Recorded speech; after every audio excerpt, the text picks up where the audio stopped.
छोटा सा गांव था जिसका नाम था रामपुर। गांव के कोने में एक पुराना गार था, पूरी तरह से टूटा फूटा, अंधेरों से भरा हुआ। लोग उसे काला गार कहते थे। कहा जाता था कि वहाँ एक जिन रहता है, एक भूतिया प्राणी जो इंसानों का खून पीता है और उन्हें जिंदा निकल जाता है। गांव वाले दिन में तो काम पे चले जाते, लेकिन शाम होते ही सब अपने घर के दरवाजे बंद कर लेते। कोई भी उस गार के आस पास भी नहीं भटकता था। हर महीने किसी ना किसी की लाश मिलती थी, कभी खेतों में, कभी तालाब के पास। सबके चेहरे पूरी तरह से सफेद, जैसे किसी ने उनका खून चूस लिया हो। ये कब तक चलेगा? हर महीने कोई न कोई गायब हो जाता है, कभी रामदास, कभी मीरा चाची का बेटा। उस पुराने काले गार में भूत रहता है। लोग कहते हैं जो भी वहाँ गया वापस नहीं आया। अगर अभी हमने कुछ नहीं किया तो कल हमारी बारी होगी। मुझे तो लगता है समय आ गया है उस भूत का काम तमाम करने का। एक ऐसा शक्तिशाली भूत जिसे हमने पहले कभी नहीं देखा, उसे हम कैसे हराएंगे? आखिर कोई तो हल होगा, कोई तो होगा जो हमारी मदद कर सके। क्यों ना हम पंडित जी के पास चलें? मुझे यकीन है वो हमारी सहायता जरूर करेंगे। तुमने ठीक कहा रवि, चलो पंडित जी के पास चलते हैं। एक दिन गांव के जवानों ने निर्णय लिया कि अब बस हम उस भूत का खात्मा करके ही रहेंगे। तीनों दोस्त मंदिर जाते हैं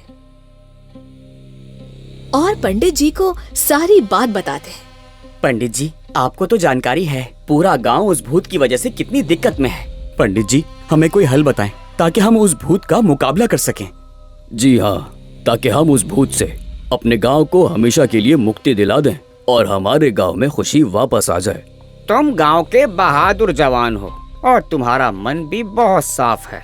तुम तीनों ही गांव वालों को उस भूत से मुक्ति दिला सकते हो। ये लो बेटा, हनुमान चालीसा, ये गंगा जल और ये त्रिशूल। ये उस भूत को हराने में तुम्हारी मदद करेंगे। भूलना मत, भूत की शक्ति अंधेरे में है, पर तुम्हारे मन की रोशनी उसे नाश करने में मदद करेगी। हिम्मत और श्रद्धा के साथ जाओ और अपने गांव को बचा लो।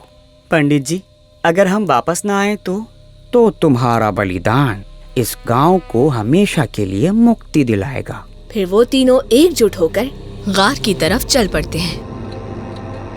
यहाँ कितना अंधेरा है और जाले भी बहुत है। लगता है यहाँ सालों से कोई नहीं आया। ऐसी जगह कौन आएगा जहाँ मौत का राज हो? पर चाहे जो भी हो जाए, आज हम उस भूत का नाश करके ही जाएंगे। ये कैसी जगह है? अजीब सी बू आ रही है, जैसे मौत की। देखो, कुर्सी पर कोई है। तुम लोग यहाँ क्या कर रहे हो? मेरा शिकार बनने आए हो?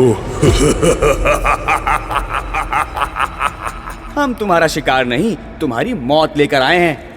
रवि ने तुरंत हनुमान चालीसा पढ़ना शुरू किया। जय हनुमान ज्ञान गुण सागर, जय कपीश तिहु लोक उजागर, रामदूत अतुलित बल धामा, अंजन। समीर ने उस पर गंगा जल फेंका